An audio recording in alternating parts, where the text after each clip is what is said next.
नवरात्रा के पावन अवसर पर मैं आपके सामने माँ वैष्णो देवी की कथा सुनाने जा रही हूँ। कहते हैं भगवान हनुमान ने 9 महीने तक भैरव से युद्ध कर पहाड़ों वाली माता वैष्णो देवी की रक्षा की। इस द्वारा 30 मीटर लंबी गुफा के अंत में माता ने तप किया। यहाँ आज महासरस्वती, महालक्ष्मी और महादुर्गा की पाषाण पिंडी है। इस दरबार में जो कोई सच्चे दिल से जाता है उसकी हर मुराद पूरी होती है। ऐसा ही सच्चा दरबार है माँ वैष्णो देवी का। हम बता रहे हैं वैष्णो माँ के इस गुफा की कहानी। मान्यता है कि माता वैष्णो देवी ने त्रेता युग में माता पार्वती, सरस्वती और लक्ष्मी के रूप में मानव जाति के कल्याण के लिए एक सुंदर राजकुमारी का अवतार लिया था। उन्होंने त्रिकुटा पर्वत पर तपस्या की थी। बाद में उनका शरीर 3 दिव्य ऊर्जाओं महाकाली, महालक्ष्मी और महासरस्वती के सूक्ष्म रूप में विलीन हो गया। माता वैष्णो देवी की कहानी और महिमा के बारे में माना जाता है कि करीब 700 साल पहले मंदिर का निर्माण पंडित श्रीधर ने किया था। श्रीधर एक ब्राह्मण पुजारी थे। श्रीधर व उनकी पत्नी माता रानी की परम भक्त थे।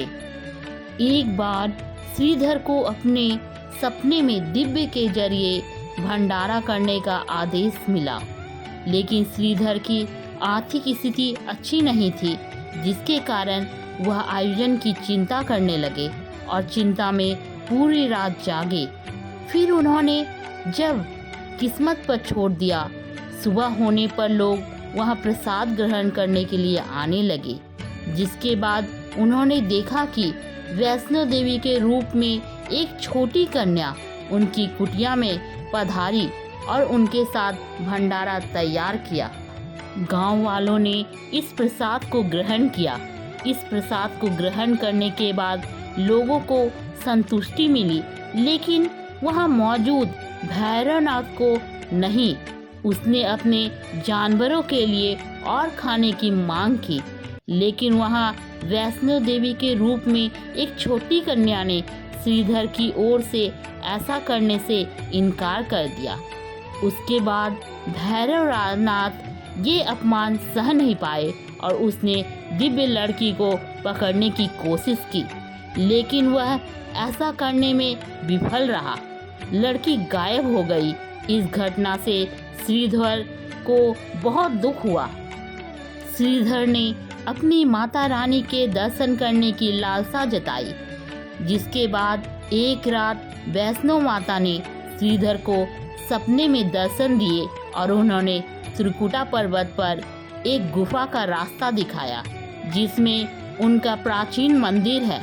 बाद में यह मंदिर दुनिया भर में माता वैष्णो देवी के नाम से जाना जाने लगा। धार्मिक मान्यता है कि माँ वैष्णो देवी की दरबार में आने वाले श्रद्धालु की यात्रा तब तक पूरी नहीं मानी जाती जब तक भक्त भैरव घाटी जाकर मंदिर में भैरव बाबा के दर्शन ना कर ले। माँ वैष्णो देवी के रहस्य और चमत्कार। इस पवित्र गुफा में एक और चमत्कार देखने को मिला है। इस गुफा से पवित्र गंगा जल निकलता रहता है। इस गुफा को गर्भ गुफा के नाम से भी जानी जाती है, क्योंकि मान्यता है कि माँ वैष्णो ने 9 महीने इस गुफा में ऐसी रही। इस गुफा में केवल एक बार ही जा सकता है, दोबारा उस गुफा में नहीं जा सकते हैं। जो व्यक्ति इस गर्भ गुफा के अंदर ठहर जाता है वह पूरी जिंदगी सुखी जीवन व्यतीत करता है। प्राचीन ग्रंथ ऋग्वेद में भी इस त्रिकुट पर्वत का वर्णन किया गया है। मान्यता है कि माँ पार्वती की आशीष का तेज इस गुफा पर पड़ता है, जिसकी आराधना में 33 करोड़ देवता हमेशा लगे रहते हैं। कुछ समय पहले यह गुफा काफी सक्रिय थी। एक नई गुफा बनाई गई है, जिसमें एक गुफा में लोग मंदिर के लिए प्रवेश करते हैं और दूसरी गुफा से बाहर निकल जाते हैं। कहा जाता है कि इस गुफा के दर्शन कम ही लोग कर पाते हैं और माँ वैष्णो देवी का दर्शन बस किस्मत वाले ही कर पाते हैं। माँ वैष्णो देवी की गुफा में भैरव का शरीर रखा गया है। माँ वैष्णो ने भैरव को त्रिशूल से मारा था और उसका सिर उड़कर भैरव घाटी में चला गया था, तभी से यह शरीर वहीं मौजूद है। अगर आपको माँ वैष्णो देवी की यह कथा अच्छी लगी हो तो प्लीज़ मेरे चैनल को सब्सक्राइब करना ना भूलें।